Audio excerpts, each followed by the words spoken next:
L'égalité homme-femme, vaste débat, mais j'aimerais ici dire quelque chose. Bonjour à toutes, bonjour à tous ceux qui regardent cette vidéo, c'est Fabrice Julien, coach et auteur, expert en séduction, et aujourd'hui on va parler de l'égalité homme-femme. Alors l'égalité homme-femme, le premier sujet qui me vient en tête, mais il y en a d'autres des plus croustillants après, mais le premier sujet qui me vient en tête, c'est l'égalité salariale. Parce que j'avais une copine qui se plaignait, oui, nous les femmes, on est moins bien payés que les hommes, on travaille gratuitement à partir de novembre, et c'est une vaste escroquerie. On voudrait faire croire aux femmes presque qu'il y a 20%, sont 20% moins bien payées. Et ces études, cette vaste escroquerie menée par les lobbies féministes, c'est en fait des études biaisées qui sont mises, toutes catégories confondues, toutes personnes confondues, machin, pour faire dire aux chiffres ce qu'on veut. Dans les faits, l'écart salarial réel, il est de moins de 3%, dans les deux et quelques, je crois, peut-être même moins de 2%, l'écart salarial réel. L'écart salarial qu'on vous annonce faramineux, etc., il est dû au fait qu'ils ont tout mélangé dans leurs statistiques. Notamment, ils ont pris des gens, les femmes sont plus souvent à temps partiel, par exemple, que les hommes. Mais ça, ils n'ont pas tenu compte, ils ont tout mélangé. Plus de congés maternité, ils ont tout mélangé. Voilà, les femmes négocient moins leur salaire aussi. Ça, ils n'en ont pas tenu compte. Ils ont tenu compte de rien pour faire dire aux chiffres ce qu'ils voulaient et faire passer les femmes, en fait, si tu veux, pour des victimes, des hommes encore, du patriarcat, pour créer un écart entre les hommes et les femmes et nous affaiblir, tu vois. Alors qu'on est plus fort ensemble, hommes avec femmes. Il y a une partie qui est due à l'inégale répartition des métiers, c'est-à-dire qu'il y a plus d'hommes qui occupent des postes importants. Alors, ça a de moins en moins le cas parce qu'aujourd'hui, on ne te met plus la personne qui est la plus compétente, on te met la personne pour qu'il y ait l'égalité, autant de noirs que de blancs, autant de femmes que d'hommes, etc. Donc c'est de la discrimination positive pour certains, négative pour d'autres. Et en fait, voilà, c'est plus les personnes les plus compétentes au meilleur poste aujourd'hui. Et moi, je serais une femme, je ne voudrais pas avoir mon poste parce que je suis une femme, je voudrais avoir mon poste parce que je suis la meilleure. Et pour un homme, ça a toujours été ça. Et je ne vois pas pourquoi, au nom de l'égalité, ça ne serait pas ça pour les femmes. Voilà. Donc maintenant que j'ai démontré, il y a la vidéo du Raptor dissident sur l'écart salarial homme-femme qui est très bien expliquée, je vous invite à aller la visionner. Donc maintenant que j'ai bien expliqué l'égalité homme-femme au niveau des salaires, d'ailleurs moi j'étais dans un cabinet d'expertise comptable avant de vivre de ma chaîne YouTube, j'ai pris le poste d'une femme qui avait 3 ans d'ancienneté avant moi. Quand j'ai repris le poste, évidemment, elle a été mieux payée que moi au début. Puisque j'ai repris son poste et qu'elle avait 3 ans d'ancienneté, moi je suis arrivé, j'étais moins payé qu'elle.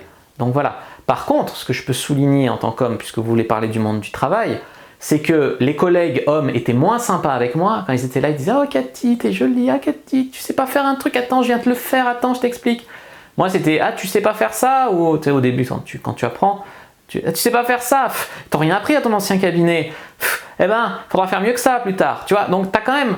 Les femmes, elles croient que les hommes ou les autres personnes sont gentils avec tout le monde. Mais la vérité, c'est que les hommes en particulier, même la société en général, elle est beaucoup plus gentille avec les femmes. Ne soyez pas naïves là-dessus. Puisque vous avez vraiment envie de parler d'égalité homme-femme, eh bien on va aborder d'autres sujets que l'égalité salariale. Il y a des femmes qui me disent « Ouais, t'es pas assez grand pour moi. » Alors, la femme, elle fait 1m60, elle vient me dire que moi, je suis pas assez grand pour elle. Bon, je fais pas 1m90, d'accord. « Ouais, t'es pas assez grand, j'aime les hommes grands. » Mais en fait, je lui dis « Mais toi, en fait, t'es petite. » « Et oui, mais moi, je suis une femme, j'ai le droit d'être petite. » Alors, sinon, dans le genre inégalité, tu as aussi ah ben, cet homme il vient pas me parler, hein, donc moi j'y vais pas, parce que moi je suis timide, mais comme je suis une femme, j'ai pas à faire le premier pas, j'ai le droit d'être timide. Lui par contre, il a pas le droit d'être timide. Tu vois. Donc au final, cette égalité, elle n'est pas dans les deux sens. Tu vois, c'est vraiment des problèmes tout ça. Il faut que les femmes, il faut que l'homme soit invité aux soirées, champagne gratuit, entrée gratuite pour les filles, les sites de rencontres gratuits pour les femmes. Voilà, quand il y a des procès avec la garde d'enfants, c'est souvent remis à la mère. Les enfants, les pères, ils ont souvent pas la garde des enfants, beaucoup plus souvent. Quand il y a un divorce, c'est souvent beaucoup plus souvent que l'inverse, les hommes qui doivent payer des pensions alimentaires à des femmes, même si la femme a été une pain-bêche et une connasse finie avec lui. Même si la femme est en tort dans le mariage, qu'elle a trompé ou quoi, souvent c'est l'homme qui va devoir payer une pension et la femme qui va avoir en plus la garde des enfants. Et lui, s'il les voit un week-end toutes les 2 semaines, il sera content. Donc ça, c'est quand même des choses, avant que les femmes veulent se plaindre sur l'égalité homme-femme, c'est quand même des choses à prendre en compte. Les femmes qui sont là à dire « je me fais draguer tout le temps, c'est chiant, j'aimerais être moins jolie ». En fait, il n'y a pas besoin d'être jolie. C'est pas parce que là, un mec te drague que tu es jolie en fait. Les mecs, ils sont tellement morts de faim et tellement eux, on les drague pas, eux, on les complimente pas, eux, sur les réseaux sociaux, on flatte pas leur ego, etc. Tu vois, il y a une chanson, Orelsan et ses gros poissons dans une petite mare, et il dit c'est pas parce que t'es la plus belle de la boîte que t'es belle. Bah c'est un peu ça. C'est pas parce qu'un mec te drague que t'es bonne en fait. Faut arrêter de se la péter. Il y en a, elles sont jolies, bien sûr.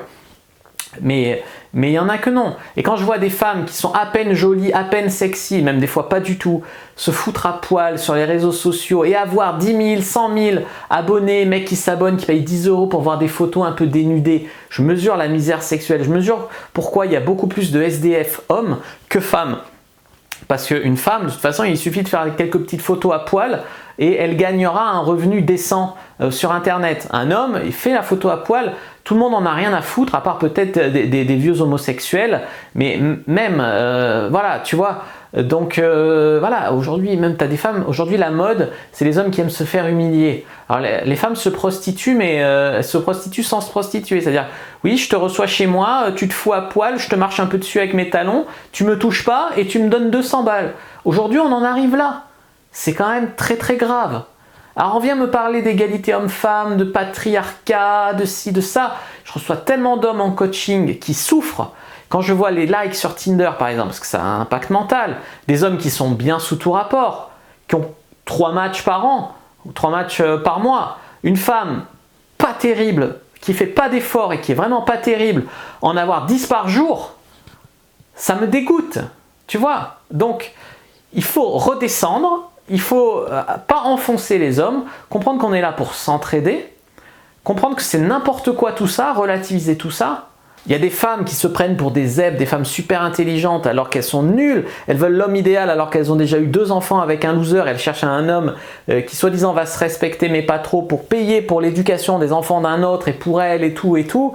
Et aucun homme ne les remet à leur place parce que la plupart des hommes sont dans la misère sexuelle. C'est-à-dire que pour espérer avoir une copine ou espérer baiser un jour, ils ne se respectent plus, ils tolèrent des comportements intolérables. Et les femmes, il y en a beaucoup qui croient qu'elles sont très bien, qu'elles prennent la grosse tête. C'est pour ça aussi que des fois sur cette chaîne, je remets un peu les choses à l'heure. Ça fait pas de mal aussi. Tu vois ce que j'ai envie de te dire? Les femmes, elles sont là, ouais, j'aime pas les hommes superficiels, mais moi je veux le prince charmant, il faut qu'il gagne 10 000 € par mois, qu'il ait les yeux bleus, qu'il soit grand, machin. C'est pas qu'il ait les yeux bleus ou qu'il soit grand qui va te rendre plus heureuse ou qui va faire qu'il va bien te traiter, qui va te respecter ou qui va bien te baiser ou que voilà. C'est un bordel, c'est incroyable. On dit aussi des fois ouais on m'engage pas parce que je pourrais me mettre en congé maternité. Aujourd'hui il y a le congé paternité, donc c'est exactement pareil. Donc ne vous faites pas monter la tête par des lobbies féministes, ne développez pas la haine des hommes. L'égalité homme-femme elle est là, l'égalité homme-femme elle est même là, plus vous avez gardé pas mal d'avantages. Alors je dis pas que j'aimerais être une femme, enfin par certains aspects oui, pour essayer, non je rigole, par certains aspects oui j'aimerais être une femme, mais vous avez quand même pas mal d'avantages. Après, je veux dire, j'aimerais pas avoir mes règles, voilà, il y a des trucs que j'aimerais évidemment. Mais nous, les hommes, on a d'autres problèmes, comme j'essaie de vous le montrer dans cette vidéo, qui, je l'espère, vous aidera à réfléchir. Et si c'est le cas, n'hésitez pas à la faire partager autour de vous. N'hésitez pas à mettre un like sous la vidéo si elle vous a plu, à commenter si vous avez des questions, je répondrai avec grand plaisir. Vous abonner à la chaîne, activer la cloche pour ne pas rater les prochaines vidéos, me suivre sur les réseaux sociaux, Instagram, Twitter, Facebook, rejoignez le groupe privé, la communauté de la Cyprine sur Facebook pour rejoindre des gens qui, comme nous, s'intéressent à la séduction et à la sexualité et télécharger votre guide offert Comment exciter un homme sans passer pour une fille facile dans la description de la vidéo. Je vous dis à bientôt et que le dieu de la séduction et de la sexualité soit avec vous les amis. Je vous aime quand même.